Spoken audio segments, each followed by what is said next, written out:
my God, as ek in eerbied wonder en al u werke elke dag aanskou. Die son en maan, die aarde, sterre. Vriende, goeiemôre, dit is Vrydag. Lekker om julle hier te hê. Ons is met ons nuwe gewoonte, die boomgewoonte. Hoe is ek tot seën vir my gemeenskap in hierdie gemeenskap waar ek is. En ek hoop dat hierdie jou prikkel.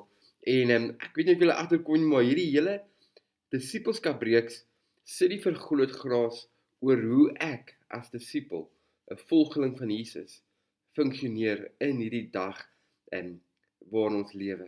En ek hoop regtig dat dit jou prikkel en aanspoor om kan mens dit sê, beter te doen. Ek hoop regtig so. Nou is vanoggend, ekskuus, haal ek 'n gedeelte uit Matteus 25 vers 40 uit en dit kan julle in julle dagstukkies sien daar by dag 1. En die gedeelte sê, en die koning sal hulle antwoord, dit verseker ek julle, vir sover julle dit aan een van die geringste van hierdie broers van my gedoen het, het julle dit aan my gedoen. En as die vraag vanoggend, wie dink jy is die geringstes in die omgewing? Wie is hierdie geringstes waarvan Matteus praat in jou omgewing? En ek is gekonfronteer hierdie week met 'n ander kyk en ek deel sommer net 'n stuk persoonlike openbaring wat ek met die manne ook Woensdag gedeel het. Galasiërs 5 het ons gedoen. En dis die gewone vrugte van die Gees, nee, want dis baie keer dis juist hierdie goed wat ons aanspoor, is juist die Gees wat vir ons die krag en die vermoë gee om sekere take te kan verrig. En ek lees vir julle uit vers 22, maar die vrug van die Gees, maar die vrug wat die Gees voortbring, is liefde, vreugde, vrede, geduld, vriendelikheid, goedheid, getrouheid, sagmoedigheid en selfbeheersing. Teen sulke dinge is daar nie 'n wet nie. Nou daar is vir my twee goed wat hier so uitstaan.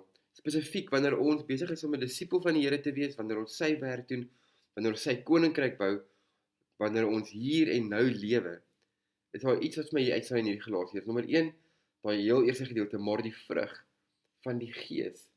Die vrug wat die Gees voortbring. Hierdie vrug waarvan ons praat, hierdie liefde, vreugde, vrede, geduld, vriendelikheid, goedheid, daai goed is nie uit onsself gebore nie. Dit kom nommer 1 van die plek uit, as ons erken dat ons 'n kind van God is, dat hy in ons is en dat die Gees in ons woon, dan is die vrug daarvan liefde, goedheid, vreugde, vrede.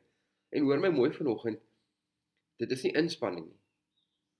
Dit is nie inspanning nie.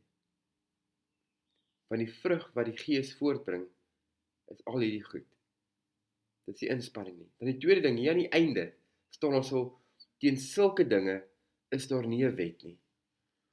En dit is my eerste keer in my lewe, dit my opgeval toe ek dit hierdie week lees, en dit my aangespoor. Want ons vra die vraag, hoe lank moet ek geduldig wees? Hoeveel keer moet ek nou vriendelik wees? Hoe sagmoedig moet ek wees? Hoe nederig moet ek nou wees? Hoe lank moet ek nou getrou? Hoe lank? My vriend, hoor vanoggend, hierdie gedeelte, teen sulke dinge is daar nie 'n wet nie. Daar is nie 'n wet oor hoe lank jy moet vrede bewaar. Daar is nie 'n wet oor hoe lank jy geduldig moet wees nie. Sorry, ek iets in my keel vanoggend. Ekskuus. Daar is nie 'n wet nie. Want die vrug wat die Gees voortbring, is liefde, vrede, geduld, vriendelikheid. Onbeperk. Ek terugkom by my teks vanoggend. Wanneer ons hierdie aan die geringstes doen, doen ons dit ook aan die Here. Wie is die geringstes? Aan wie jy liefde moet wys, goedheid moet bewys, sagmoedigheid. Ek hoop jy word aangespoor vanoggend om lief te wees onbeperk, om geduld te hê onbeperk, en toe te laat dat die Gees dit voortbring in jou lewe. Laat die Gees toe om meer lief te wees as wat jy kan lief wees. Laat die Gees toe om meer geduldig te wees as wat jy ooit in jou lewe kan wees.